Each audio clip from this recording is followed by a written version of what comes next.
abakunzi ba Vestine and Dorcas, by'umwihariko abakunzi ba Vestine, ndi hano kubasaba imbabazi kubw'ubutumwa bwa mwabonye ku rukuta rwanjye rwa Instagram. Mu by'ukuri nanjye nabibonye nk'uko namwe mwabibonye, kuko IG yanjye yibwe n'umuntu utaramenyekana. Ibyo mwumvise byose sibyo, gakubitwe n'inkubura twibye.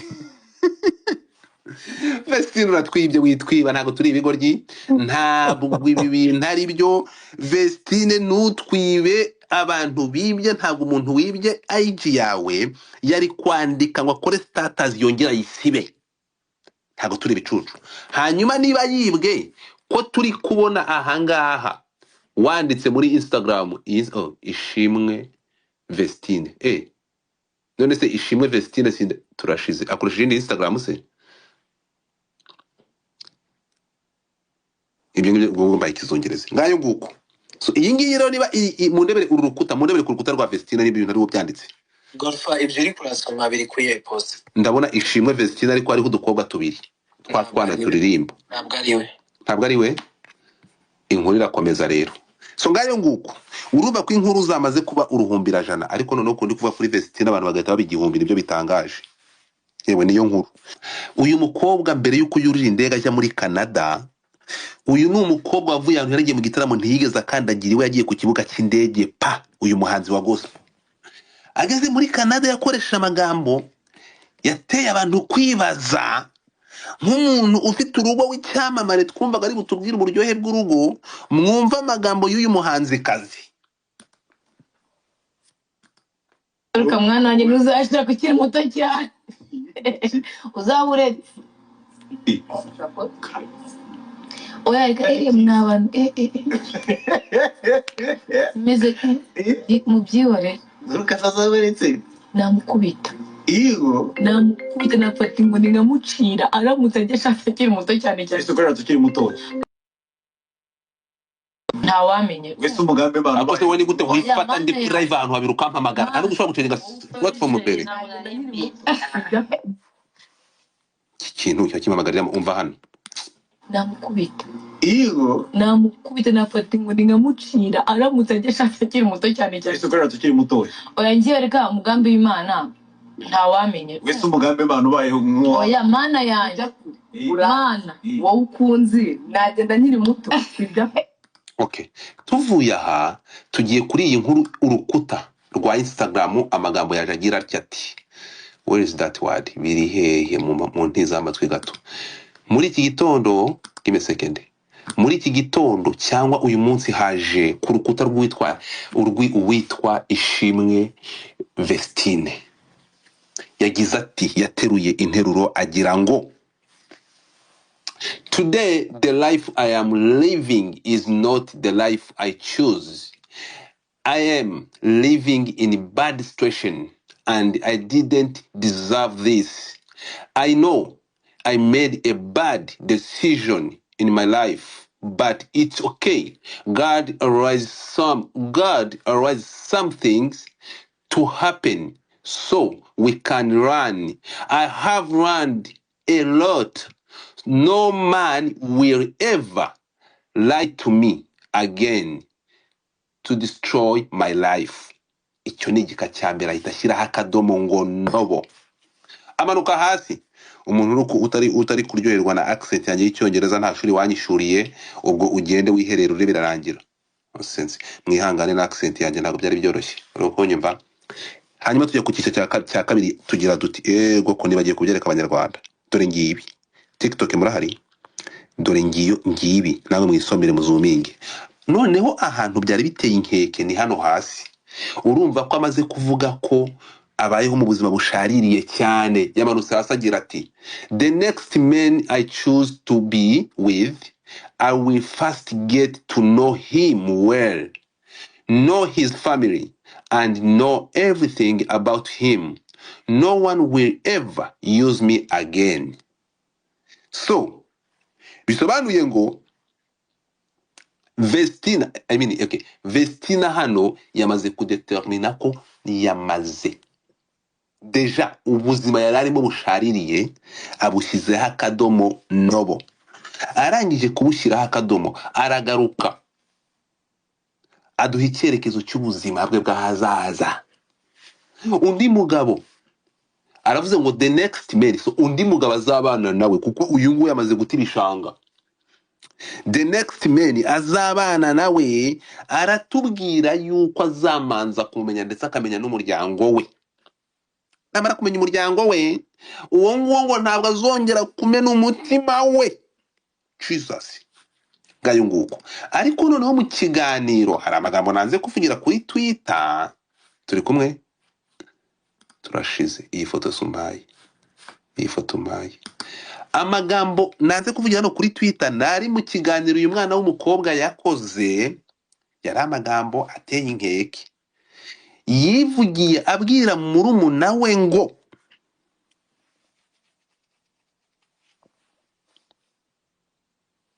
wa mwana we nushaka uri muto nzaca inkoni nguhondagure. Tega amatwi wumve. Ariko mwana wanjye ntuzashaka ukiri muto cyane. Uzabure oya reka mwabantu meze mu byihorere Ukazazaberetse. namukubita Iyo. namukubita nafata inkoni nkamucira aramutse ajya ashaka akiri muto cyane cyane. Ese ukorera tukiri mutoya. Oya ngiye reka umugambi w'Imana ntawamenye. Wese umugambi Imana ubayeho nk'uwa. Oya mana yanjye mana wowe ukunzi nagenda nkiri muto sibyo. Urumva?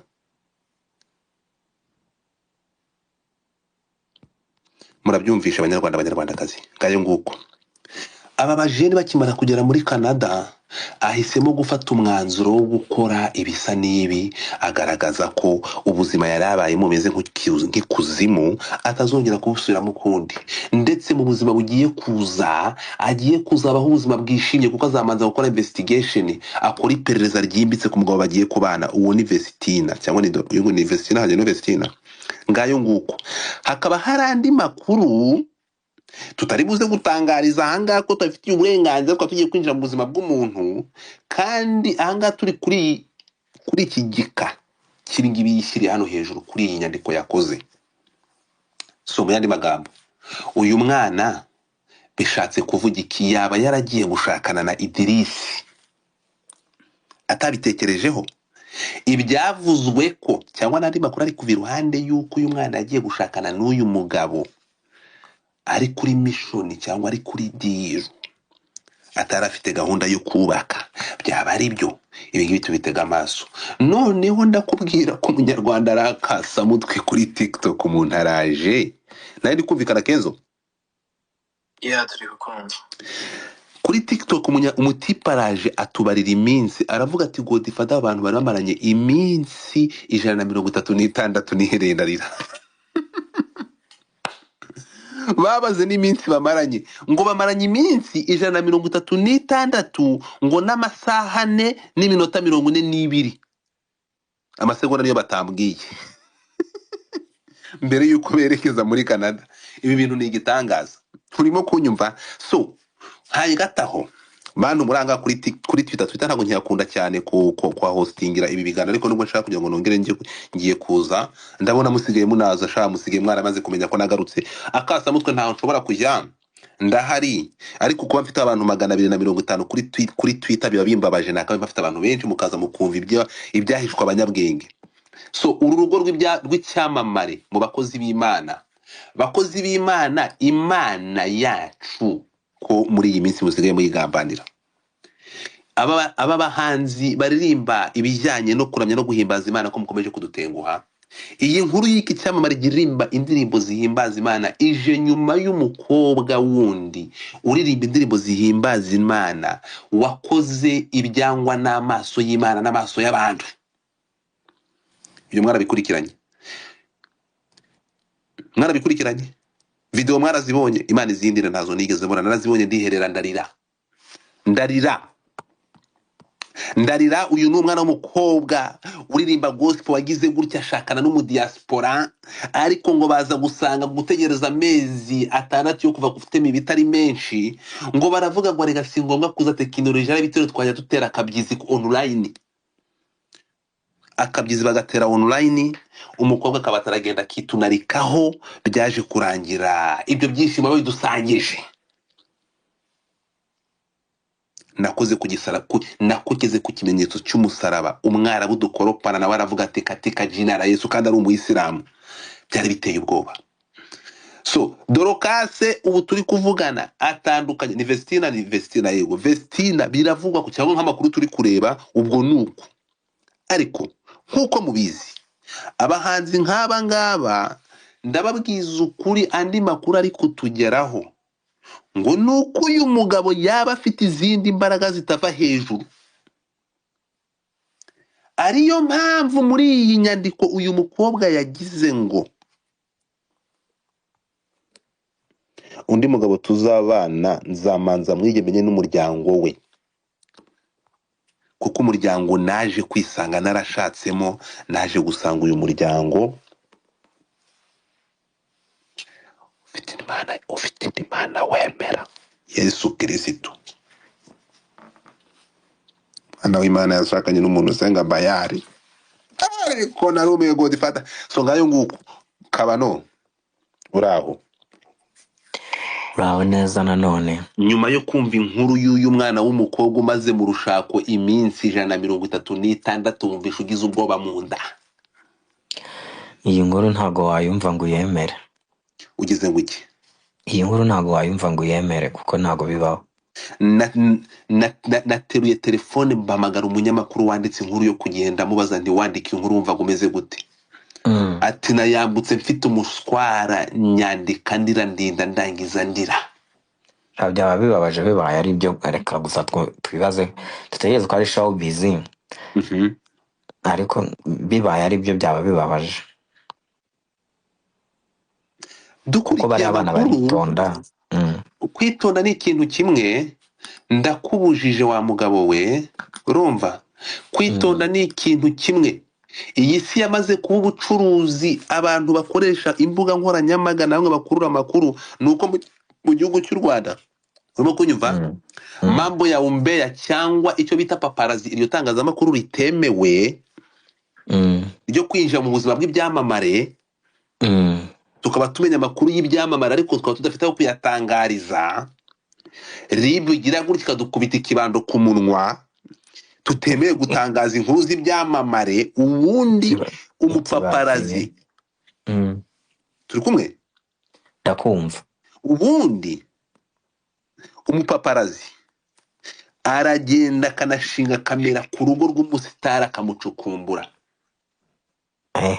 munyumve neza cyane nibyo ntibyakora ariko ntabwo twemereye twebwe nk'abapaparazi kuvuga ku byamamare ntabwo byemewe RIB ihita igukubita ikibando ku munwa RIB mwaretse tukajya tuvuga ku byamamare ikibazo nuko bavuga bakarengera birangira batavuze n'ukwiriye kuvugwa nese kurengera wari uzi ko n'inkuru uretse gato iyi nkuru tuba tuvuze gutya urukunyumva ngiye kuguha urugero uzi ko nk'iyi nkuru nayimenye mbere pe ndi mu bantu babonye iyi screenshot umukobwa ikimaraho amasegonda bahise bayimpa wose ko wagira ngo ufite ibindi bitangazamakuru ukorera ariko kuyivugaho uzi kujya kuvuga ku nkuru kamanza kureba niba ari ikinyamakuru cyemewe cyayivuzeho rega nibyo izi ikibazo gihari se bavuga Vestina uwo mwana bakavuga umugabo ugasanga bagenda muri famiye ntabwo tujya twumvikana ikintu kimwe ubyumve ntabwo kugeza aya masaha ntabwo ibyamamare bigira ubuzima buri privé kumvikana barabufite tega amatwi hari umuntu bagira abantu benshi babanga iyo icyamamare cyafashe akandika ku rukuta rwe kankubaza ikintu kimwe kubera iki ibinyamakuru biri profession nk'igihe bahita bareba stati bagahita bakora inkuru igihe se nacyo ko hari abantu bagikoraho bameze nk'abapaparazi so ribu mureke twisanzure dukora inkuru ku byamamare. Ibyamamare bafite inkuru tugomba kubyandikaho. Nozo yakwandika ku bahinzi ba macadamia. So niyo mpamvu iyo ngeze ku byamamare rero ndabivuga, kabano ndabivuga nano bafite bahure uzumve ndivuga buretse gato. Wari wanyuma kuri Minagri. Wowe baga nta Sinzigera kinya. mvuga uretse gato, sinzigera mvuga kuri Minagri, sinzavuga kuri indi ministeri. Impamvu bavuze kuri ministeri y'urubyiruko ni uko bayihaye inshingano zo kureba ibyamamare. Nishinzwe ishinzwe iki iriya ntuzo bashyize muri Gusa abirimo nawe. ibyo bavugaga bya biri byo nibyo pe birakwiye. Niyo haba harabayeho ikosa mbere bashatse ubu babikosora Ntabwo bagakurikiza. benda kubikosora. Abayobozi bo muri ministeri y'urubyiruko bafana basapotinga muziki bagendeye ku marangamutima yabo. Ntabwo bajya basapotinga abafana abantu bose. Ibyo ngibyo tubyihorere. Tugoreke kwa Vestina. So iri tangazo rero reka naveyo